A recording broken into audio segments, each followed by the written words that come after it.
was only a one-year stay for Fulham in the Championship due to their relegation from the Premier League the previous season under Scott T. Parker.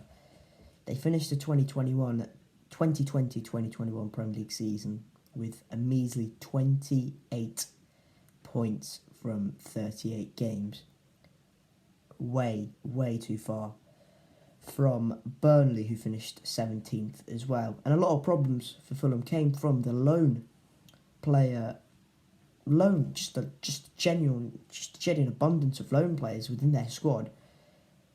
So many loan players like Joachim Anderson, Ruben Loftus-Cheek, Josh Maja, who joined in the January window, Mario Lemina, Alfonso Areola, Ola Aina, Ademola Lookman. Just so many loan players who were never going to stay after their inevitable relegation. And there had been rumours that Scott Parker had kind of a falling out with Tony Khan, the Fulham owner, and a lot of things had been going wrong behind the scenes. And with the vacant Bournemouth job after Jonathan Woodgate left, the Cherries always seemed like there's kind of an obvious link there. And on the 28th of June, Scott Parker leaves Fulham by mutual consent and joins Bournemouth for another parachute team there, who failed to be promoted the previous season. Then Fulham acted quickly. In the 1st of July, Marco Silva, the ex-Hull, Everton, I think Porto as well, manager, was announced. Marco Silva hadn't had a job since being at Everton in the Premier League. He was sacked there for having not great time there. To be brutally honest, he had a very good Everton team near the relegation zone. He was sacked. Fulham decided to give him an opportunity, and probably this was Marco Silva's only way of getting back to the Premier League. And for the recruitment, it was definitely better in the Championship than it was in the Premier League, that's for sure.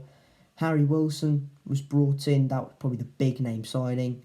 Nathaniel Chalobah was brought in from Watford, Paulo Gazzaniga was brought in from Spurs, and Domingos Quino was brought in on loan from Watford. He didn't have much of an impact at all. Outgoings, not too many noticeable outgoings, but what you'll notice here is all these players on the list are decent Championship players. Cyrus Christie, he's done well at Swansea on loan. That was in the January window. He left. Andre Zampe-Frankenguisa, he's definitely Championship quality. In fact, I'd say he's a Premier League quality player. He left on loan for Napoli. Maxime Lemarchand left for Strasbourg. Abubakar Kamara left for Aris Thessaloniki in Greece, if I've said that right. Stefan Johansson left for QPR. He was on loan there in the second half of the previous season. And Kevin McDonald was released as well. And Fulham just got out the blocks, just raced out the blocks so quickly.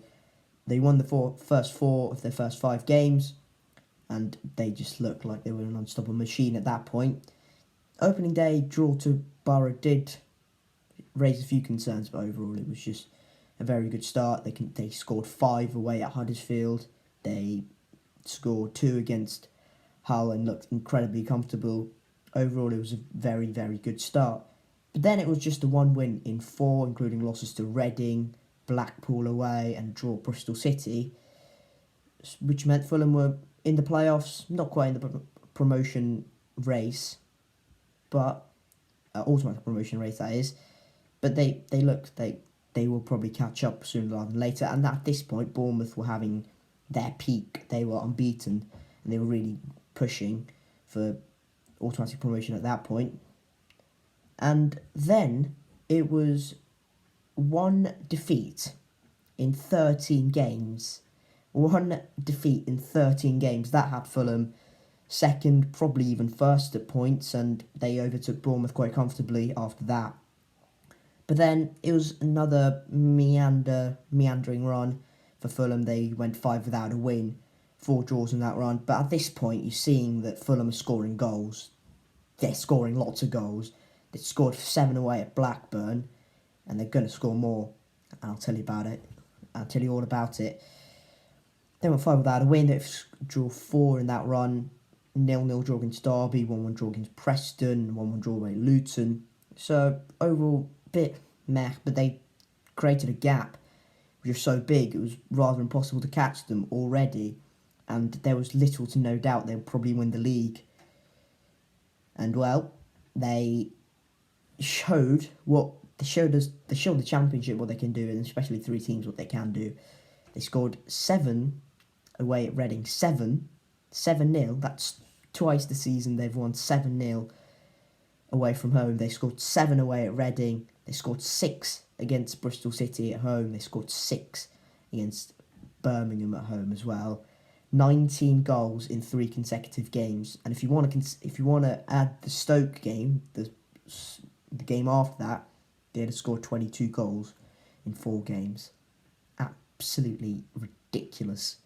Fabio Carvalho. Also, we've got to talk about Alexander Mitrovic as well. The absolute cheat code for Fulham this season. 42 goals. If you count the game against Bournemouth they've just played, 42 goals in the Championship this season. 2 off Guy Whittingham's record, which I think he'll surpass. So overall, Alexander Mitrovic, Fabio Carvalho, Naskin Sabano, but Harry Wilson's got to be talked about. He has been absolutely brilliant for Fulham. Him, Carvalho, Cabano, Bobby Reed, Cavallero, whoever it is have come in, they've done the job for Fulham. And that's what it's eventually has come down to. Their just ridiculous squad depth, attacking-wise. It's probably one of the reasons they've scored so many goals and gone this far already. After those 3 games, though, where they scored 19 goals, it was 4 defeats in 15, which eventually has led them to promotion.